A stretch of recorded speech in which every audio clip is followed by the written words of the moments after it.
A very good evening and welcome to Primetime News, coming to you live and direct from the Newsfirst Centre here in Colombo. I'm Mahina Bongzel. And I'm Madhushka Balasurya. Let's start off with a look at the headlines. Supreme Court issues interim order preventing arrest of Gotabaya Rajapaksa. Opposition leader says that he will support the no-confidence motion against the governor of the central bank.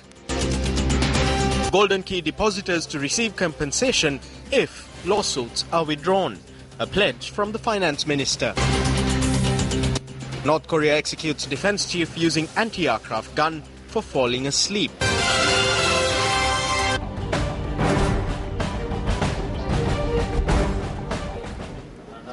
In your top story tonight, President Maithripala Sirisena says the new government will take steps to implement a broad social transformation with planning and professional education. The President expressed this view at an event held in Payagala last evening. The President visited the Potuvil Sri Surya Bandara Rajamantira Ramya Vihare in Payagala last evening and engaged in religious observances. The President also unveiled the golden fence erected around the boatry at the Vihare.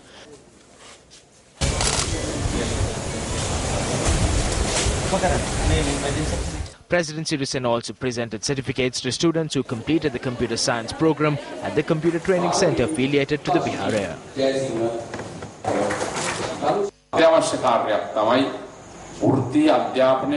Broad-based strengthening of professional education is essential. When considering the technical colleges and professional education institutions in our country, we see that a major problem is the low intake of students. There are officials for this purpose in every district and divisional secretariat. It is the responsibility of these officials to recruit students to these institutions and to attract school students to these institutions.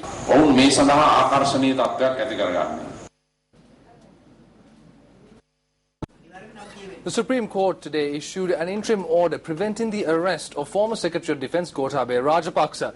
The order was issued when a fundamental rights petition filed by Rajapaksa was taken up today.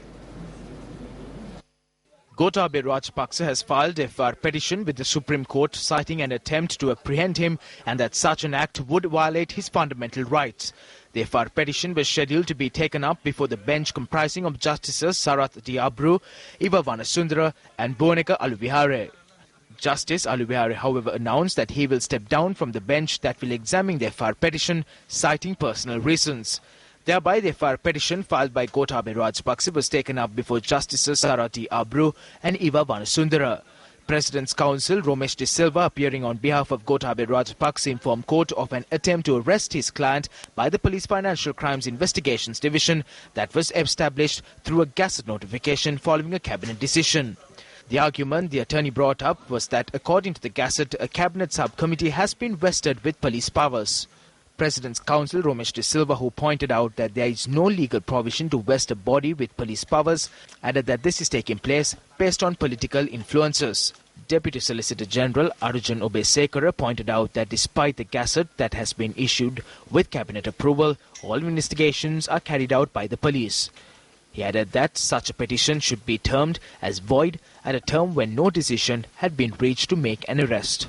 The Deputy Solicitor General added that the IGP can establish the special unit based on the requirements. The Supreme Court, which took the petition into consideration, postponed the hearing to the 6th of October. The court issued an interim order citing that Gotabaya Rajapaksa not be arrested until the hearing of the petition is over.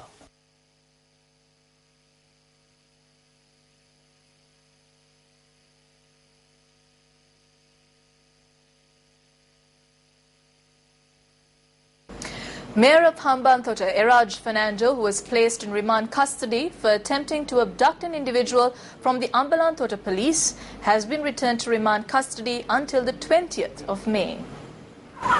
Mayor of Hambantota, Eraj Fernando, was charged with attempting to abduct an individual who visited the Ambalantota police in order to file a complaint on the 27th of March last year. He was arrested and remanded and was produced before the Hambantota Magistrates Court once again today. Court ordered the mayor to be further remanded until the 20th. The Police Special Investigations Unit recorded a statement from the former Secretary to the President, Lalit Veeratunga.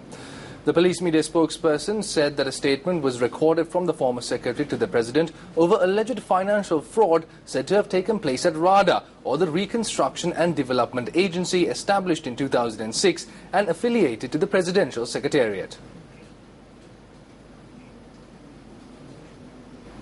3 fundamental rights petitions filed over the controversial central bank bond scandal were dismissed by the Supreme Court today. The petitions were taken up before a 3-member bench comprising of Chief Justice Kesri Pavan and Justices Rohini Marasinghe and Priyasad Dev. The petitioners had pointed out that while the central bank had informed authorized primary dealers that bonds were being issued to raise 1 billion rupees, the bank had then accepted bids worth 10 billion rupees.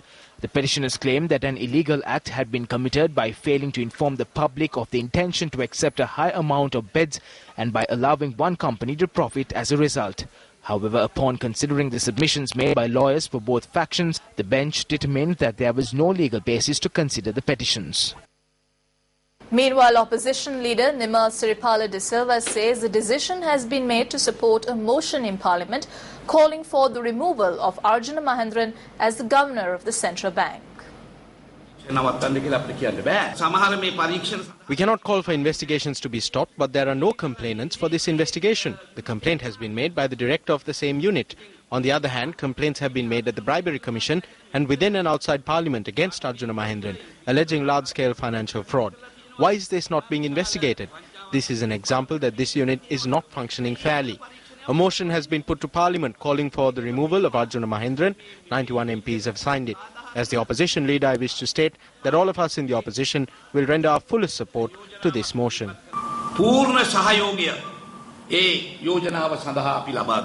It is very strange that the governor of the central bank has resumed duties in his position as in the bank, because what we came to know some time back is that there were some allegations leveled against the governor of the central bank regarding this issue of the bonds. What we were informed was that there was a committee appointed by the Honourable Prime Minister comprising of 3 people, and then the report was to be tabled according to our understanding in Parliament. But no such thing has happened. In the meantime, the governor on his own has decided, according to what was reported by the Prime Minister to the Parliament, the governor on his own has decided to go on leave. Now he on his own again has decided to come back to work, and he is working. So we are at a loss to understand how this disciplinary control is effected. In spite of the fact that the committee's report has not been tabled in Parliament and given Parliament an opportunity to appoint a committee and look into the matter, Mr. Mahendran has mysteriously reappeared at the central bank and reported back to work. But who has asked him and given him the right to go back to work? This is a matter very clearly of an offence under the Public Property Act. The very fact that the committee has said that it needs further investigation means that there is a prima facie case. This matter must be looked into under the Public Property Act, and I would personally urge members of the public to take their complaint to the FCID. Speaking at an event at the Surya Vava National School today, Minister Sajid Premadasa said that the country is now free from nepotism. Dear friends, there was no law back then. It was the law of the jungle. The law was completely under one family. It was that family that decided what is right and what is wrong. It was this family that was in control of the judiciary, parliament. The president of the country was from the family. The Pradesh Sabhas, provincial councils, the entire country was run by a family. But now there is no family rule.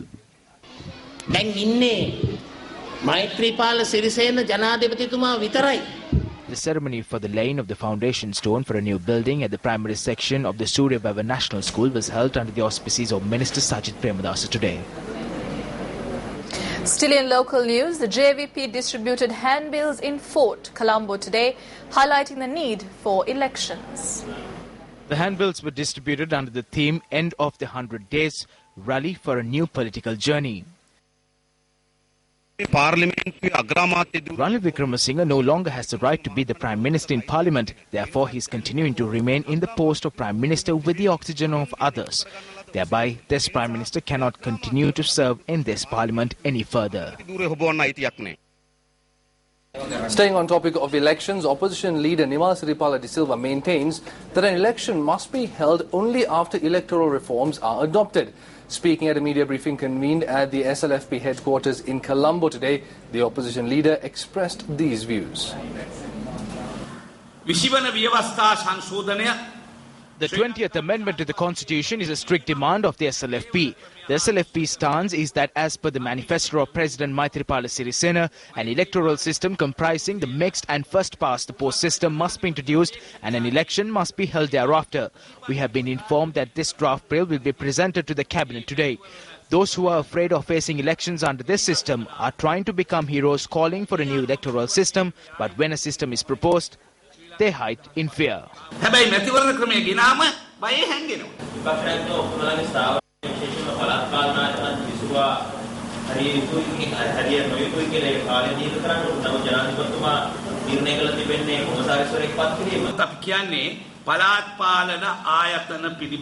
What we say is that the gazette notification on the new electoral system with regard to local government authorities has not been issued as yet. The demarcation was done. That is why we ask that it be extended. Rather than leave it half done, it would be better to extend the terms and hold elections straight away.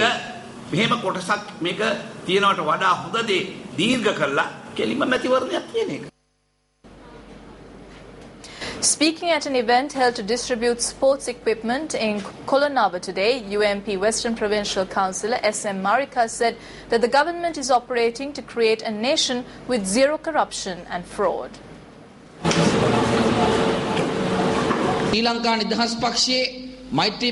The Sri Lanka Freedom Party has joined with President Maithripala Sirisena. The group that is having secretive deals with Mahinda Rajapaksa are in fear. Therefore, they want to postpone the elections. The elections are held in different ways because the government cannot postpone the elections. Therefore, we need to clearly state that the rogues will be defeated in the next election and those who need to be sent to prison will be sent to Balikada, Mahara and Bogambara. The elections will not be postponed and the nation will be transformed into a victorious one in the next 5 years.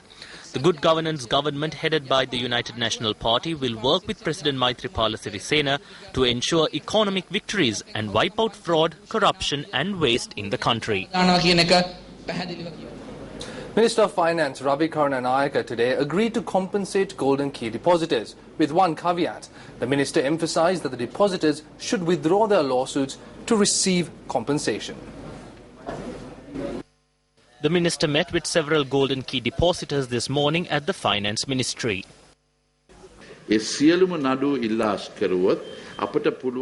all the court cases are withdrawn, we will be able to completely compensate all the due payments with more than 2 million rupees for everyone in less than a month, and we will be able to pay off all the people with 10 million rupees in less than 2 months. The rest will be paid off in less than 1 year.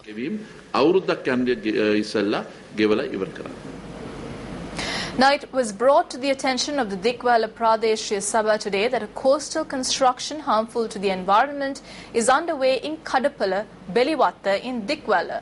Chairman Krishali Muthukumaran stated that an inquiry will be conducted by the Coast Conservation Department and a report will be presented to the Council. A rock face is being constructed in the coastal area of Kadapala in Beliwatta, Dikwala. According to the chairman of the Dikwala Pradeshya Sabha, this is being constructed in order to secure the swimming pool of an unauthorized hotel in the area.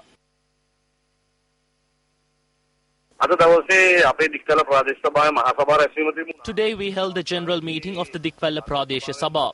One of the councillors put forward a question regarding an ongoing construction in the Kadapula area in Beliwatta. He asked whether this construction was issued a permit, and I said that we had not provided them a permit for it.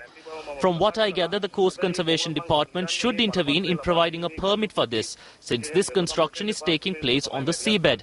I told the councillors that I will inquire about this from the Coast Conservation Department and provide their report at the next council meeting. The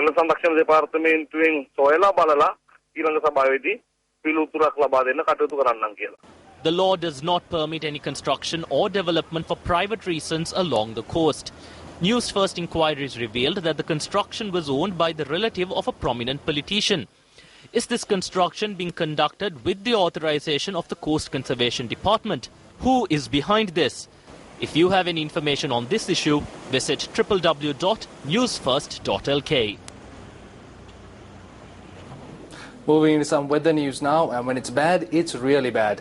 The Met Department says that heavy rainfall of more than 100 millimeters can be expected in several parts of the country.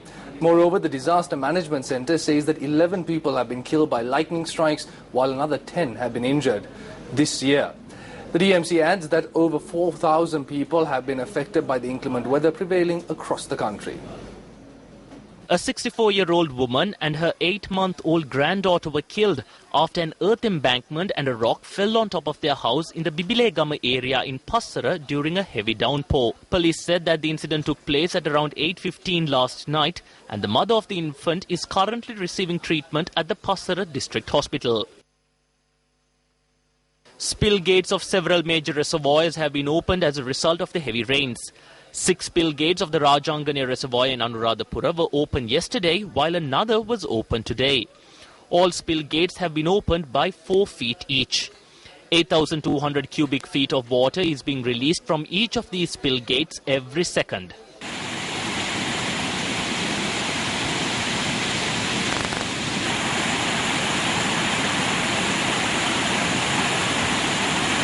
Three spill gates of the Tisa tank in Anuradhapura have been opened after the rising water levels exceeded the spill level by 20 feet.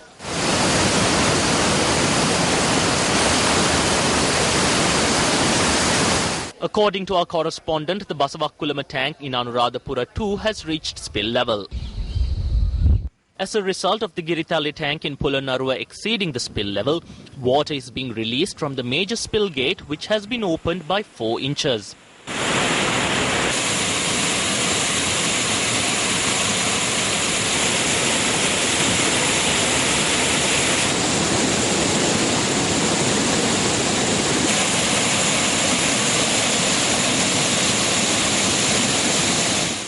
Our correspondent said that the Minneria and Kaudula tanks have also exceeded the spill level. A crocodile from the Bharatipuram tank in Vaunia had strayed into a drainage system in the Bharatipuram area. Our correspondent said that the wildlife officers had captured the crocodile and released it into the Madhu Reserve tank. Meanwhile, heavy rains had also contributed to the rising waters of the Vaunia tank.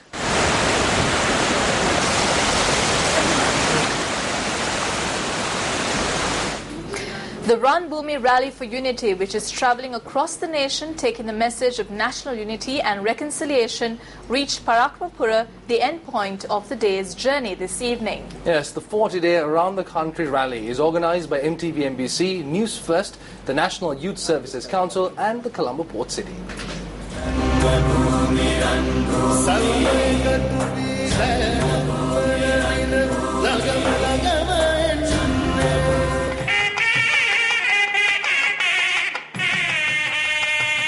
Prior to the commencement of the day's journey, religious observances were held at the Mulathev Hindu Kovil, invoking blessings on the Run Bhumi Rally for Unity. Religious observances were also held at the Mulathev Jumma Mosque.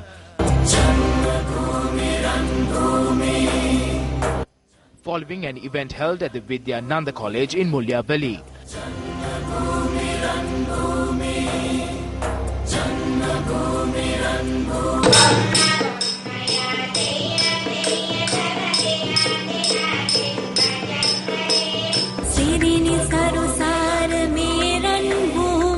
Students and the people of Mulyavali marked their contribution to the Run Bhumi Rally for Unity, ceremonially presenting a break for the Unity Monument.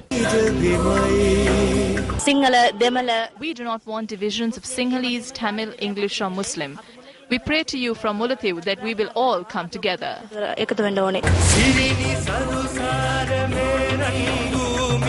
An event was organised in Nidankani this afternoon to welcome the Run Bhumi Rally for Unity, which toured the north for 6 days.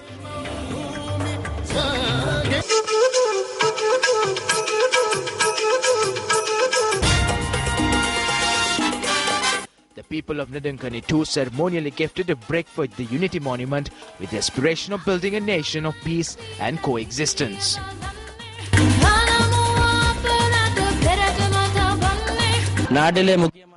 This program is a good platform to build on national unity. It is essential.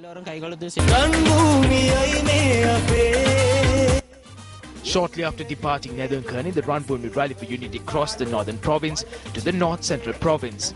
First town the rally visited in the province was Parakramapura, the endpoint of the day's journey. An event was organized in Parakramapura too to welcome the rally for unity and to pledge Parakramapura's support to the endeavour to forge national unity.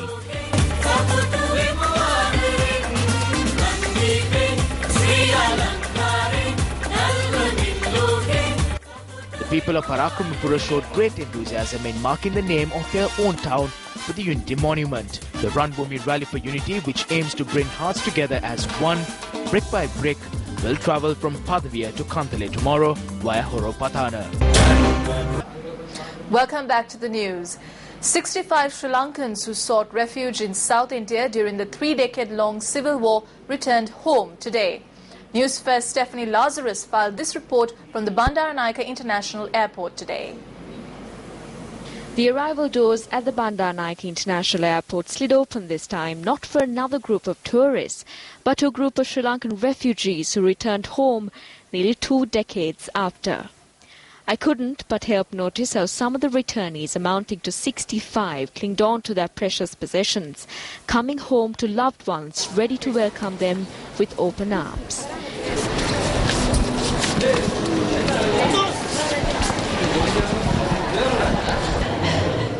The 8-hour-long wait of 62-year-old Velu Subramaniam was forgotten as he looked in the eyes of his children who came home to a grandfather they have heard much of but never seen.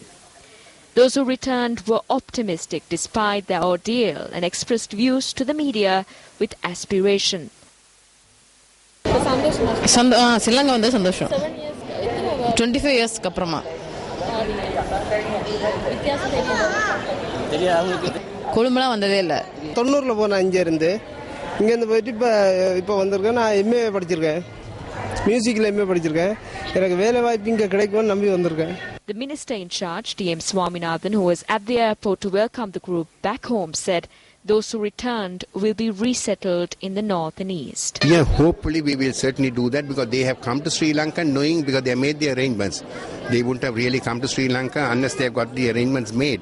But there can be shortfalls, there are issues, so we will certainly look into the matters and act accordingly. The UNHCR facilitated the return of the refugees and reiterated that visibility is key to encourage more returnees. The big significance of this return today is there are people returning in small numbers. We would like to make sure that the visibility is there. We would like to request also to the government to see the possibility of starting the ferry service in the north, because the majority of the Sri Lankan refugees returning home are from the north and east. There are many refugees in southern India still languishing in camps, and Jairani, a middle-aged woman, said that she returned to her motherland to spend the next half of her life, while Pushpavati, aged 87, said she came home to breathe her last. 10 மணித்தியாலம் கடலுக்குள்ள இவ்வளவு எனக்கும் பயம், தண்ணிக்க போக பயம், பிளேன்ல ஏற பயம், வெடிச்சு பயம், எல்லாத்துக்கும் பயம். இப்போ ஒரு மாதிரி போய் வந்துட்டேன். நடந்துட்டு போகுது. நீங்க என்ன? Bags of expectations, hopes for a better future, engulfed with optimism, was evident in the face of those who returned today, as Sri Lanka will mark 6 years following the conflict on the 19th of May. These refugees will bear testament to the resilience the country has shown after a 3-decade-long war. As analysts say, much remains to be done, but this will be a start.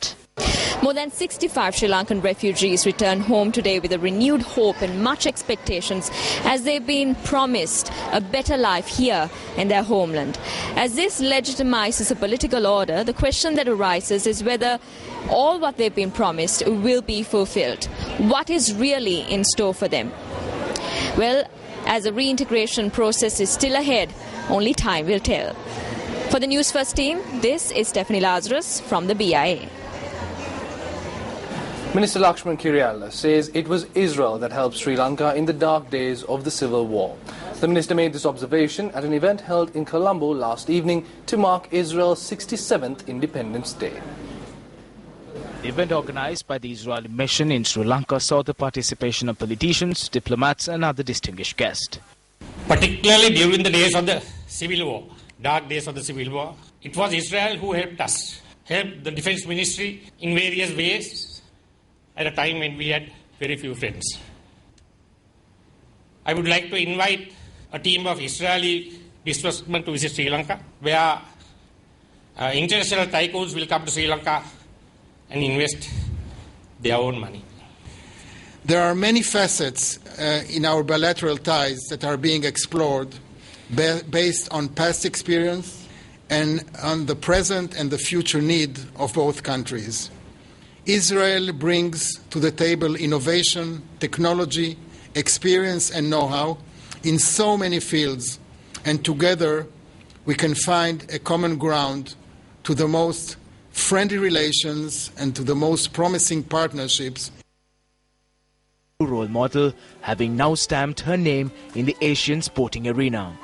The 16-year-old, who hails from the Ambagamur Central College in Hatton, won the 400-meter hurdles event at the Asian Youth Athletics Championship in Doha, Qatar, with a time of 1 minute 1.2 seconds. The Lanjali's victory, however, does not portray the trials and tribulations and the abject poverty she had to overcome to rise as a student athlete. She has won many awards at provincial and national level. Dulanjali is the second child in her family and has an elder brother. While her mother was disabled 8 years ago, her father works as a hired labourer. Amid her education and sports, Dulanjali also bears responsibility for her mother's physiotherapy and the household work. Dulanjali, however, has been blessed with a prominent coach, PHM Anura Bandara, who has always coached Asian 400-meter champion Sugat Tilakaratne. Dulanjali too shares the dream of rising to the level and even surpassing Sugat Tilakaratne in winning gold for her country. While Dulanjali has proved herself more than capable of putting in hard work to succeed, it is now up for the country's sports authorities to provide her with the opportunities and support to one day rise to become an Olympic gold medalist. I was involved in sports from a very young age. I did not imagine I would come this far. My dreams are coming true. My parents were through many hardships to bring me here. I'm extremely happy that I was able to bring repute to Sri Lanka.